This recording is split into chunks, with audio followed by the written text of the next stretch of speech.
All right, it is time now for GMFB game balls. How about, you were handing them out. Let's keep going. Who earned your game ball for the best performance of the weekend? You got...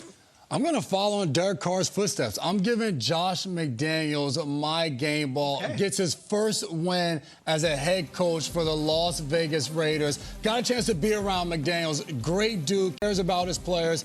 They struggled these first 3 weeks. They were in all 3 of those games with opportunities to win. You see him right there hugging Brandon Bolden. He was fired up, and they just continued to fall short. But they got this one, and this is a team, Josh takes over. They made the playoffs last year, high expectations. So to see him get that first win in the division, and not only that, this was a team he was a head coach for, he got fired by. So to get his first win versus the Denver Broncos, I know it had to be nice. They finally got a chance to hit the Strip in Vegas and celebrate after a victory. It was awesome. So many wild games in that early window. You might have missed what the Atlanta Falcons did. I'm glad you're bringing this up.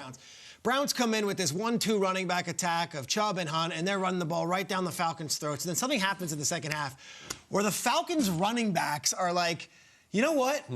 Let's go dominate this game. Arthur Smith starts dialing it up. This was only in the second half here. Falcons ran for 172 yards in the second half alone. There was a stretch of this game where the Falcons ran 14 straight running plays. And I'm not talking, Todd Gurley or whoever else you want that's been through that room. I'm talking Tyler Algier and Caleb Huntley. These guys ran the ball down Cleveland's throats. This was a statement game. And look at these players. Huntley, who had 1 carry leading up to this game, starts toting the rock down the stretch. 14 straight carries, running behind an offensive line that's been much beleaguered over the last few years, and they beat the team that does that best and did it that way. I gotta say, the Falcons running backs room gets my game ball. Winning this game, Mariota only completed so many passes, didn't have to do many more. Falcons dominant in the run game. I don't remember the last time we could say that since like Jamal Anderson. I know, dirty bird. Such a good win. They're 2-2, and they're right in the thick of things in the NFC South, right? Can we give some credit to Michael the Burner Turner? Love it. Let's go. Work done. Northern Illinois. Turner, No, that's fine. It's okay. TJ Duckett. Oh, there was some good ones. Now we're up and running. Yeah. I give my game ball to Aaron Rodgers. And you might say, what? Rodgers was so bad in the first half, and that's exactly why. We have watched Rodgers for years just make the game look so easy. Right now it looks really hard. It just looks really hard for what he's doing and what he's dealing with. And despite the first half, and despite he's thrown over 7,000 passes in the NFL and only thrown 4 pick sixes, and one of them was yesterday, he came back in the second half and he persevered and he got it done. And I always struggle with ways to relate to Rodgers as an athlete. It's just almost impossible. But I just go to my very modest little coaching career in which I coach 7-year-olds. Yeah. And I sometimes feel like Rodgers. We're in the huddle on offense. And I got a couple kids that I can trust. I know they're going to do what they do. And that's his Lazards and his Cobbs. And those are his guys.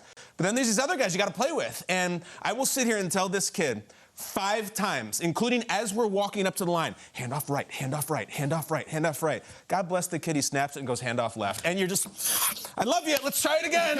I love you. And that's what Rodgers is dealing with right now. And it's not just that, it's that every single play, good, bad, or otherwise, immediately it goes to a close-up of his face. Right here of his face. And heaven forbid he mouths anything of personal frustration or any sort of human reaction. Oh, look, he's not, it's BS. He was caught yesterday trying to quick snap the other team, and he couldn't get it, and he snapped the bleeping ball. It's mic'd up. He hears it. Romo immediately jumps on it on the broadcast as if Romo's never done that before. I really respect what he's doing. And, there's so many people rooting against him for off-the-field reasons. I think the way he's doing it right now. Look, I've seen him go with Devontae and Jordy Nelson up and down the field a million times, just lay waste to people. We've seen that, Rodgers. I like this one, where he has to really work hard. In the second half, he did it, and he beat Bill Belichick, and he gets my game ball.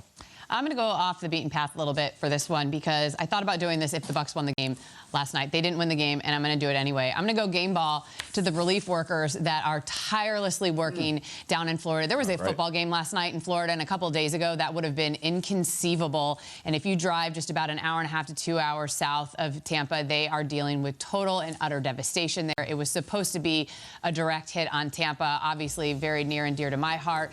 I live out on the beach there. We were expecting to lose everything, and unfortunately that has been the case for a lot of people in the South Florida area. We have family that are working in the relief efforts right now, and they're going to be cleaning things up for potentially years to come. So again, we want to put up this Red Cross reminder for you at home that you can go and donate to them by going to the redcross.com and donating just $10 if you text Ian to 90999. But there are a lot of people in Florida, and I know that that game was a welcome distraction for a lot of people who have been dealing with nothing but gloom and doom and just terrible, awful things happening down in Florida. So we're thinking of you guys. We hope that people can donate and game ball to all those folks out there that have been working so hard before this storm hit, after the storm hit, and they're going to be working for a long time. So hats off to those folks there.